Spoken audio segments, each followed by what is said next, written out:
সাদা shirt pant পরা শুভ বসে আছে ইন্টারভিউ রুমের বাইরে। ঘেমে গেছে, ফোনে বারবার মায়ের ছবি দেখছে। অফিসের ভেতর থেকে একজন ডাকছে, mister Shubho Roy, please come in. Shubho উঠে দাঁড়িয়ে ধীরে ধীরে ঢোকে।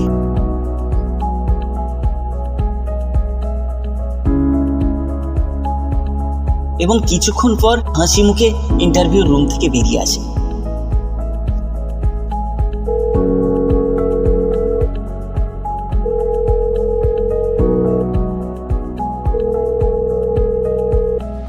হ্যালো মা, চাকরিটা হয়ে গেছে।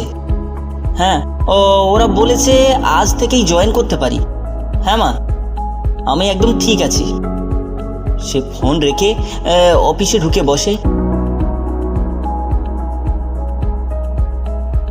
রিয়া নামের এক মেয়ের পাশে। তোমার ফার্স্ট ডে তাই না? হ্যাঁ, গ্রামের ছেলে আমি, সবকিছুই নতুন লাগছে এখানে। অফিস ছুটি হয়েছে আর রিয়া ব্যাগ নিয়ে বেরোচ্ছে। শুভ তার পেছনে আসছে। শহরের আলো আঁধারি, গাড়ির হর্ন আর ভিড়। রিয়া, একটা কথা বলবো? আমি জানি না বাড়ি কিভাবে যাব। বাস বন্ধ, ট্যাক্সি নেওয়ার সামর্থ্য তো নেই। র্যাপিডো চেনো? না তো। ভয় নেই, আমি আছি। এটা একটা বাইক রাইড অ্যাপ। এখানে রেজিস্টার করো, গন্তব্য দাও, ওরা তোমার জন্য একটা বাইক পাঠাবে। রিয়া নিজেই শুভর ফোনে অ্যাপ নামিয়ে দেয়, অ্যাকাউন্ট করে দেয়, তারপর নিজের গাড়িতে চলে যায়।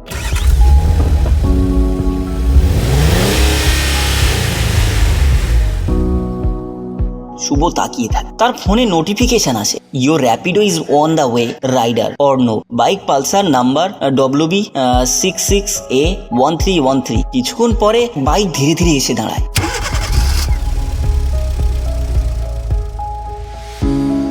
চালক হেলমেট পরে আছে, কালো জ্যাকেট। আচ্ছা, তুমি কি শুভ?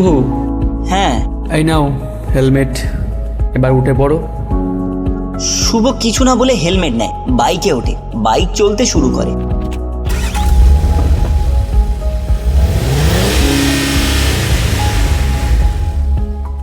শহরের আলোর নিচে শুভ ফোনে তার গন্তব্য দেখছে। সে ঠিক পথে যাচ্ছে, কিন্তু হঠাৎ সে খেয়াল করে বাইক অন্য এক গলি ধরে এগোচ্ছে। ভাই, এটা কোন রাস্তা? আমি তো চিনতে পারছি না। ভাই দাঁড়ান, আমি নামবো। বাইক থামে একটা পুরনো ভাঙা বাড়ির সামনে। বাড়ির সামনে সাইনবোর্ড, কালীপুর লাইব্রেরি, বন্ধ 1988। ভাই, এটা কোথায় নিয়ে এলেন আমাকে? অর্ণব ধীরে ধীরে হেলমেট খোলে, কিন্তু হেলমেটের ভিতরে মুখ নেই, শুধু এক দুটি জলে চোখ। শুভ পিছিয়ে যায়। এক র্যাপিডো রাইডার, যার নাম অর্ণব, খুচরো নিয়ে যাত্রীর সাথে ঝামেলা করছিল। হঠাৎ যাত্রী ও তার বন্ধুরা তাকে মারধর করে ফেলে দেয় এক অন্ধকার গলিতে। সেখানে তার মৃত্যু হয়। শুভ দৌড়ে পালাতে চেষ্টা করছে, কিন্তু রাস্তা যেন একই জায়গায় ফিরে আসছে বারবার। একই মোড়, একই সাইনবোর্ড। হঠাৎ ফোনে একটা মেসেজ আসে, payment pending, 20 or your journey ends here। তার ব্যাগে হাত দিয়ে খুঁজে পায় 20 টাকার খুচরো আছে। ফোনে UPI কাজ করছে না। নিন ভাই, এই টাকা, আমাকে ছেড়ে দিন। অর্ণব সেই টাকা নিয়ে আসে। বাইক ধোঁয়ার মধ্যে মিলিয়ে যায়। শুভ রাস্তার মাঝে পড়ে যায়। শুভর চোখ খুলে যায়। সে রাস্তার পাশে পড়ে আছে, চারপাশে মানুষ হেঁটে চলেছে। ফোন দেখে কোনো রাইডার হিস্ট্রি নেই, শুধু একটি নোট, সব সময় খুচরো রাখো। র্যাপিডো শুধু রাস্তার নয়, আত্মারও বাহন হতে পারে। কাল তোর ফোন বন্ধ, তুই কোথায় ছিলিস শুভ? রিয়া, র্যাপিডো যে এত ভয়ঙ্কর হতে পারে আমি জানতাম না। সে পকেট থেকে বের করে দেখায় সেই 20 টাকার মুদ্রা, যা আজও রক্তে ভেজা।